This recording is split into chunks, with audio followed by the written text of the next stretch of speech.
Hey guys, what is up? Welcome back to another episode of Miles Edgeworth, Ace Attorney Investigations 1. In the last episode, we convicted Mr. Jacques Portsman of the murder of Buddy Faith in our prosecutor's office. And now we're just going to be moving on to our next case here, which is Turnabout Airlines. Not entirely sure what else to say, but yeah, without any further ado, let's go ahead and get going.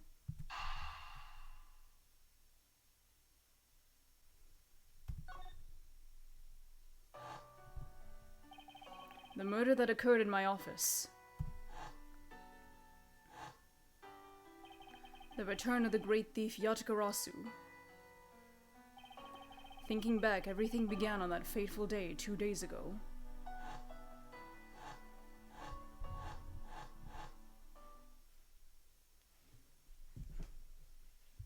What? Are we dead now? Oh, it's wine, never mind.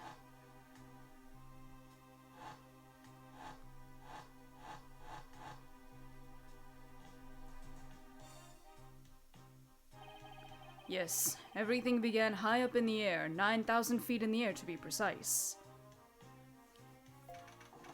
Thank you for flying iFly Airlines. We are currently experiencing some slight turbulence. We are asking all passengers to please return to their seats and fasten their seatbelts.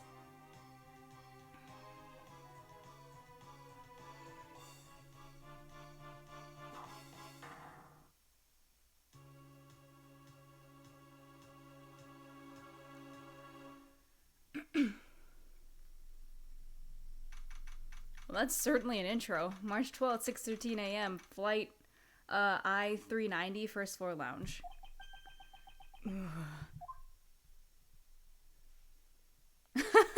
I like the head shaking animation. This is really nice. Why do I feel like I just woke up from a horrible nightmare? 6:13, huh? Guess I was out for cold for about 10 minutes. Ha, slight turbulence indeed. Ladies and gentlemen, we are currently experiencing some slight turbulence. For your safety, we ask that you return to your seats and fasten your seatbelts. I suppose turbulence is to be expected on a flight, though admittedly I'm less than comfortable with anything resembling earthquakes. What? What's this? A travel wallet? But it's not mine. How did someone else's travel wallet wind up in my pocket? My head. Why won't this headache go away? I'll take care of this travel wallet later, or hand it off to an attendant. From earthquake-like turbulence to an elevator.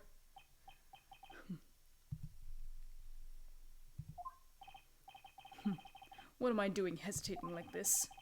Actually, I know full well why I hesitate. It was when I was still but a young child. Are we not going to talk about the fact that there's an elevator on an airplane? Why the frick is there an elevator on an airplane? It's just an elevator. I'm a grown man now. I need to behave like one. Why the frick is there an elevator on an airplane? Who decided this was— oh shit. What in the world happened? Is there something wrong, sir? I must ask that you please return to your He's dead! Please, calm down. We mustn't jump to conclusions without all the facts. You murderer! What? No! You have it all wrong! It wasn't me! My parents are here. If they heard me scream, I'm pretty sure they thought I was genuinely getting murdered. Everyone, I am sorry to interrupt, but I have an important announcement to make. I am one of your flight attendants today, Rota Tenairo. Unfortunately, we have just had a minor accident on this flight.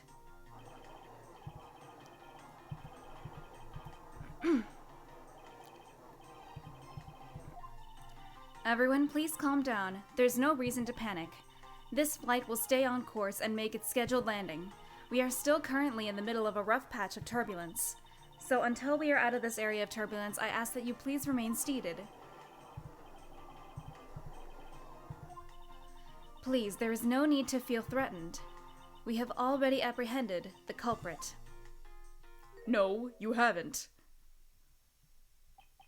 I ask that everyone please remain calm. My name is Miles Edgeworth. I am a prosecutor, and I assure you I am not the killer. I mean, now you listen here. I am not the killer. I simply found the body. So you say. However, I am sure that you are the perpetrator of the crime. I swear on my honor as a professional flight attendant. Oh, is that right?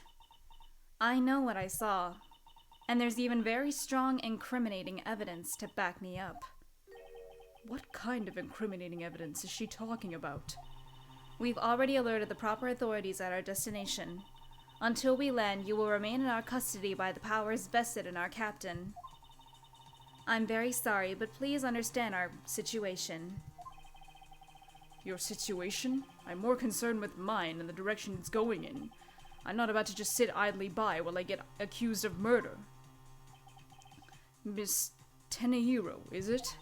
Yes? I was wondering if you might give me a chance. A chance? To do what? A chance to plead my case, and a chance to ask what you meant by incriminating evidence just now. To accuse a passenger of such a grave crime without allowing him to give a proper defense. Can the professional flight attendant inside of you really call this action righteous? You have a point. Very well, I'll listen to what you have to say. But be wary of what you reveal. I'm afraid you'll only look even more suspicious if your explanation fails to satisfy. I also do not have the time to deal with you all day, so please make it quick. Of course, as you wish. Good. Very well then. Let's get started. I know for a fact that I didn't kill that man in the elevator. What I don't know is what sort of evidence she has up her sleeve. But I'm certain it doesn't fit with how the crime really occurred. Testimony. I swear to tell the whole truth as a professional flight attendant. Unfortunately for you, Mr. Edgeworth, I am certain you are the killer. The scene I saw in front of the elevator. It was you, standing there, with fresh blood dripping off the murder weapon. So if you would please cooperate, we'll turn you over just as soon as we land. That's it? That's her evidence? I don't think you could ask for a more perfect witness testimony. What do I even have? Travel wallet, picked up off the floor. Body found. Yeah, wait, what the frick? This thing wasn't in my hand. If they're talking about the little statue right next to him, that's not. I didn't have that in my hand. I had in my hand the fucking travel wallet. Details, meals, movies, and other services inside. Cool, okay. Thank you. Wouldn't you agree, Mr. Edgeworth? Not really. It's hardly perfect when there's a gaping hole in it. The smile on his face. Okay. I think I know what... Fortunately for you, Mr. Edgeworth, I'm certain you are the killer. The scene I saw in front of the elevator, it was you standing there with fresh blood dripping off the murder weapon. What did I was not holding the murder weapon, Miss Ma'am. Yeah, Miss Ma'am, I was not holding the murder weapon. Miss Tenehiro. What is with the yelling all of a sudden? Ugh, force of habit. Well, that doesn't matter.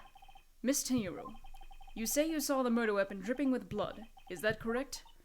Yes, all that blood. Drip, drip, drip. Just recalling that scene sends a chill down my spine. Sorry, but your so-called professional flight attendant training has failed you. What? I'd like to direct your attention to this. Do you know what this is? It's a travel wallet, right? But it looks a little big and bulky. The thing you saw me holding when I discovered the dead body in the elevator was this very travel wallet, Miss Tenehiro. What? Impossible!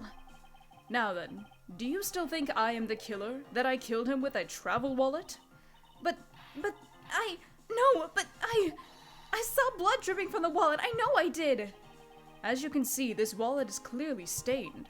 But if you would be so kind as to take a whiff, I think you'd agree it's only grape juice. Oh, it's not wine, it's grape juice. That's right. You mistook grape juice for blood. The murder weapon dripping with blood does not, in fact, exist. No! There, that should clear up that pesky accusation. Fuck off. Wait just a sec. That is... I mean, even a wallet could be deadly if it was wrapped around something heavy. I demand that you show me what's inside. Please. She's trembling and the tacked on please at the end. Sounds like I've got her. There's no need to look inside. Even you can tell from its appearance that it's light. No, I can't be sure of anything until I see the contents for that wallet myself. She's a persistent one. I suppose we have no choice but to see what's inside. Miss Teniro, if you would be so kind as to open the wallet and check its contents for me. All right. I usually don't pry into passengers' belongings, but we have no choice here. It's not even mine. It seems that this passport is all that's in here. As you saw, there was nothing but a passport inside. This renders your wallet as the murder weapon argument moot. Wouldn't you agree? Oh, come on! Please, hear me out, Mr. Edgeworth. What is it now? Well, I was wondering, whose passport is it exactly? Can I take a look? Why not? I'm rather curious myself. This is... Just as I thought. This travel wallet belonged to Mr. Agby Hicks, which makes it the victim's property. Well, shit. That's not good. You stole the victim's wallet, didn't you? How dare you? You said it yourself. You claimed to be holding this wallet in your hands when I found you. Ugh. Perhaps I did misconstrue the wallet for the murder weapon, but it seems that I wasn't wrong about who the culprit is. Oh, come on now. As you claim, the murder weapon is not the travel wallet. However, it is something you stole from Mr. Hicks after you were done with the vile deed. I find it hard to believe myself, but your motive was very simple. You were out to steal Mr. Hicks's money, weren't you? For what? So even though I didn't have the murder weapon on me, you still suspect me. I see. You stood up at the crime scene with the victim's wallet in your hands. How can I turn a blind eye and not suspect you of foul play?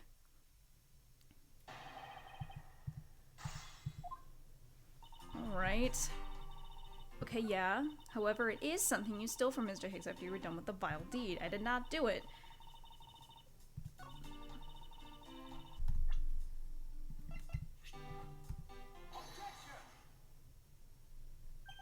I wonder if I might get a word in, Miss Teniro. What is it now?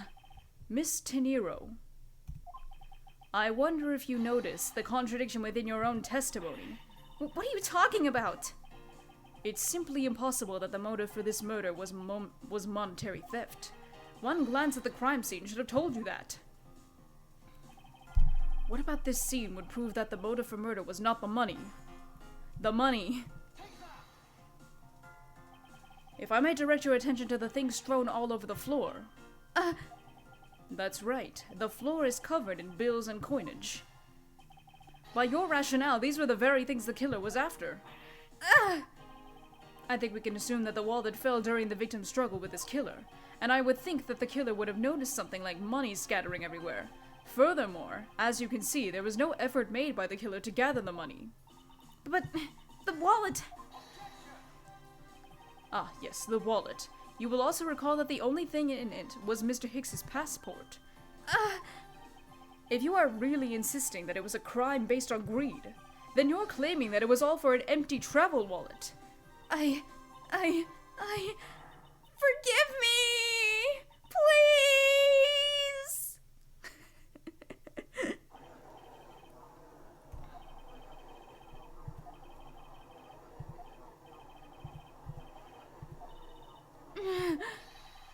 Will you all please be quiet?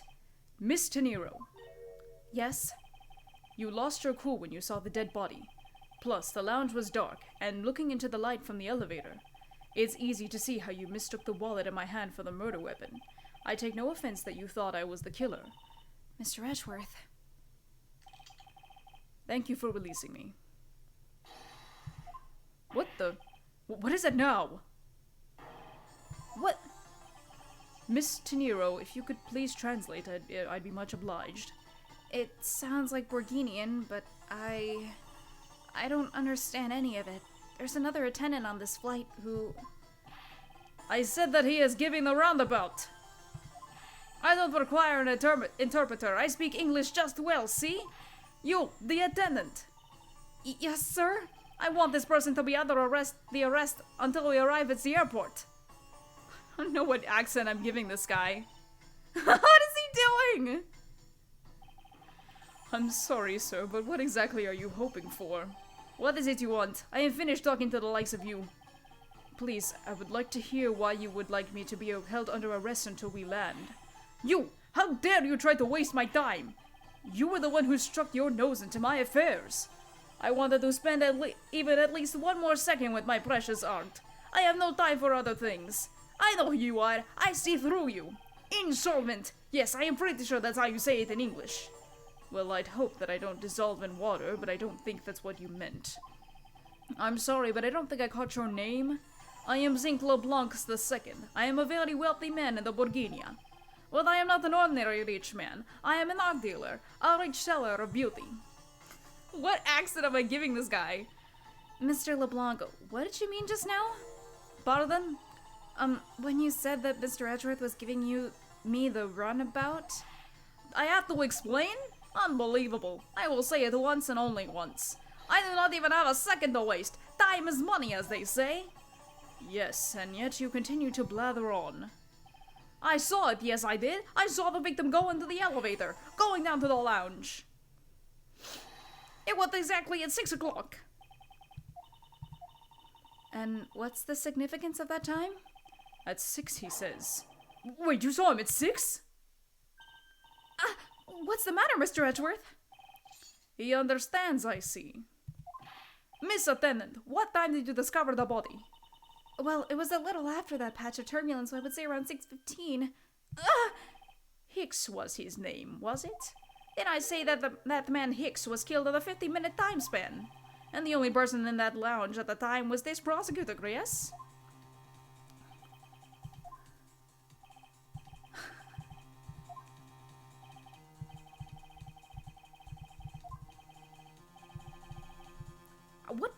Why is that stake so big? The other passengers have an alibi, so you had no problem with them, I suppose? Non-compliant, I see. Not a single word against this, right? I have no way of discounting what you have put forth at this point, but it wasn't me. Oh, so you say. But do you have, what you say, the evidence? Mr. Edgeworth, are you really the culprit after all? Mr. LeBlanc, I suppose you are quite certain in what you saw, enough to give testimony? Of course! I was looking at that man the whole time! He was playing with that annoying little, small machine the whole time. Machine? Yes, that's what you people call it in English, yes? It was making me crazy with a click, click, click. From that description, it sounds like some sort of small computer. I believe what Mr. LeBlanc is talking about is a cell phone. I have to say I did see him playing with it quite a bit myself. A simple cell phone? A laptop organizer I can see, but that's kind of low budget. I hate that noisy little machine in his hand. Not a fragment of beauty. All it produces is ugly sounds. Anyway, I know what I saw. Miss Teniro. Yes? I was wondering if I might be granted permission to examine the crime scene. What? You want to examine the crime scene? If you would grant me a little measure of time, I'm sure I can produce the real culprit. I don't like the sound of that. Fox in the duck bin. Yes, I think that's how you say it in English. It's fox guarding the hen house, and I believe my innocence was proven earlier. And if I'm given the chance, I can clear up all the remaining doubts. Miss Teniro, if you wait until we arrive, there is a good chance that some evidence will have been destroyed by then. I understand. Let me see what the captain has to say. This should not be approved. Please, Mr. LeBlanc, in an emergency, all decisions are to be made by the captain alone. Now please wait here while I go ask the captain what to do. I'll be right back. You are not planning to erase evidence when you are doing your investigation, yes? Of course not. Ha! We will see. Mr. Edgeworth, you have the captain's permission to investigate the crime scene. What? Unbelievable! I am in your debt, Miss Teniro. However, there is one condition. I am to supervise you. Can you agree to that? Of course. I see no problem with that stipulation. It's only natural that I am still a suspect in this case. I take full responsibility and will watch Mr. Edgeworth's every move. I hope this is reassurance enough that there will be no foul play. Now then, Mr. Edgeworth, shall we proceed? If you should need my help with anything, please feel free to touch the partner button. It's time to head to the scene of the crime, the first floor lounge.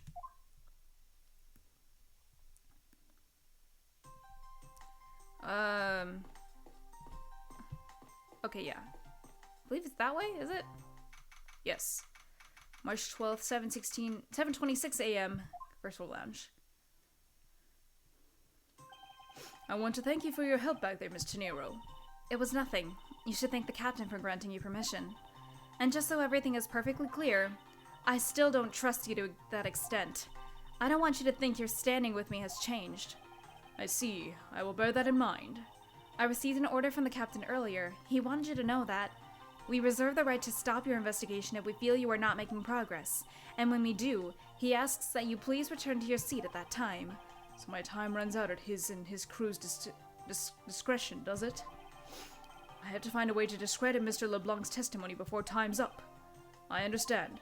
By the way, is there any place you can think of where the killer might hide on board? I don't think so. After every first-class passenger was accounted at his or her seat, we made a thorough search of the plane. As for business and economy class, no one can move between those two classes in first class without a staff key card, and we found no record of a key card being used at all. Which means that I have a first-class killer on my hands. At least I know that much for sure. And one other thing. No one else has been allowed near this crime scene since the murder was discovered either. So, do we have a time limit or something? What's going on? Now then, let's get started. But where should we start from? Let's start with Mr. LeBlanc's statements. The crime occurred between 6 a.m. and 6:15 a.m. During that interval, the only person in the lounge was myself, which would make me the prime suspect. However, since I did not kill Mr. Hicks, it means that the killer was around somewhere. If we are to believe what you say is true, then yes. The first order of business will be to gather information to win your trust. I mean, let's examine the body. There's some spilled grape juice in front of the elevator. I assume it was spilled during the turbulence. Oh, we must clean that up or someone might get hurt. Aha! What is it, Mr. Edgeworth? I found some very important evidence. What is the important piece of evidence in this scene? What? Footprints! Footprints! What is it? They were a little smudged, but I think we could both agree that they are a set of footprints. So you think... Yes, these belong to our killer. Oh, then maybe we should check the shoe sizes of everyone in first class. I don't think that will be of any help to us. Unfortunately, the prints are too smudged, which will make it hard to get a definitive match. Oh, I see. Dang. Can we examine the body? What floors does this elevator service? Only the first and second, although it can also go down to the cargo hold. However, that requires a flight crew key card. So the only floors accessible to the passengers are the first and second, huh? I won't rest until I've inspected every suspicious-looking nook and cranny. Money! Money is strewn all over the floor of the elevator. I would guess that it was all in Mr. Hicks's wallet at some point. Oh. This. What is this sinister-looking figure on the floor here? Oh, that's a piggy bank of our company mascot, Mr. iFly. It's just one of the many pieces of merchandise we sell at our in-flight shop. This bank is a limited edition, and it's so popular that we're down to our last one. You have an in-flight shop? Yes, it's just beyond the lounge to the right. The shutter to the store is closed at the moment, but it was open to the whole flight up until Mr. Hicks's body was discovered. There's blood on here. Could this have been the murder weapon? I see. I wonder what was hanging off his lanyard. Something's missing from this picture. And if I could just put my finger on it. The card. The card! Let me examine the card! I wonder what... Oh, okay. We're gonna talk about his head? I doubt anyone was expecting to find a dead body in an elevator on this flight.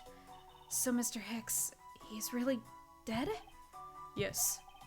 She's trembling, although I can't fault her for that when there's a corpse right there. Mr. Hicks, if you're really dead, then please answer yes. I see she's over the trembling now, although a new symptom seems to have appeared. Anyway, I should focus on the victim's body. Let's see.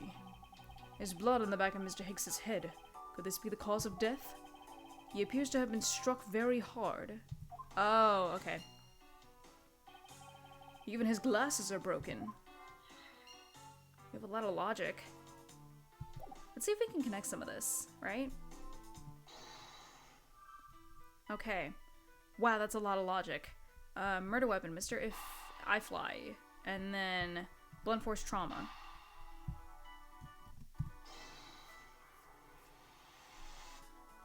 There we go. A statue with blood on it lying next to the body of a man who was beaten to death. Oh, Mr. Edgeworth, I think I figured something out. Yes? What is it? The way the blood is on this, it looks like it matches up with the wound on his head. Well, aren't we deserving of the master of the obvious title? Well, what do you think, Mr. Edgeworth? Don't you think that's worth investigating? It would appear this figurine is our murder weapon. Oh, I just knew it! I mean, I can't think of any other connection. Perhaps master of the obvious would be more befitting.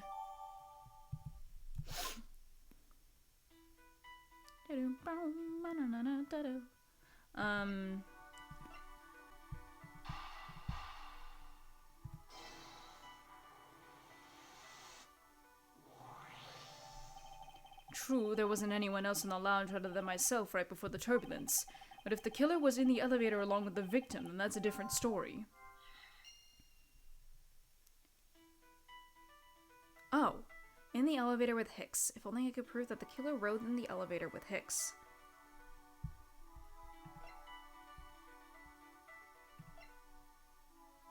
Victim's glasses are broken. Were they broken during his murder?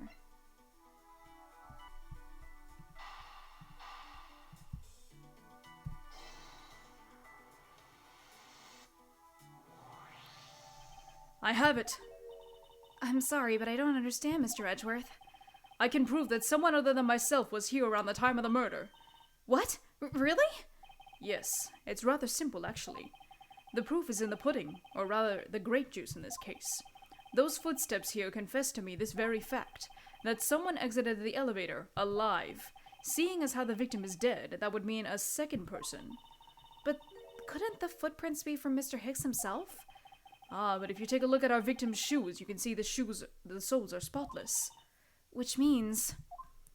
Mr. Hicks wasn't alone in the elevator. In fact, it's quite the opposite. There was actually one other person inside the elevator.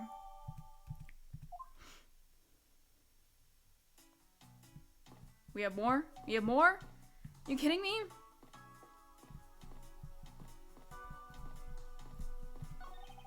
Spilled grape juice in a pool at my feet. Unfortunately, this delightful scent of grapes is obscured by the unpleasant smell of the crime scene. The scent in the air. It's the same smell as the smell out of my towels that they come out of my home dryer. I would have never expected something like that by looking at you. I suppose everyone has something unpleasant about them. There's more?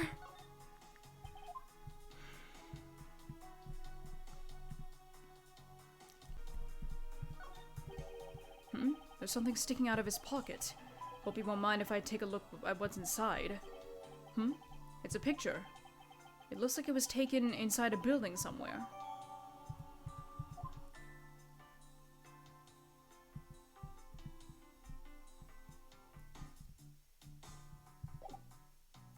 Oh, wait, what the there's a deduce button?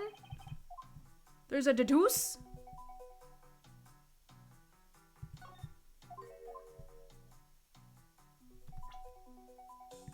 What?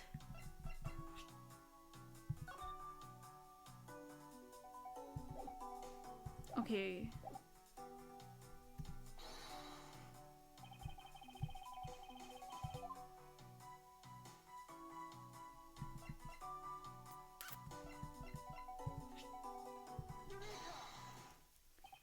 Mr. Hicks's machine is nowhere to be found. His machine? His cell phone, Miss Tenero. So I guess it's because it's not here. Yes, I think we can safely deduce that the killer took it. Nice.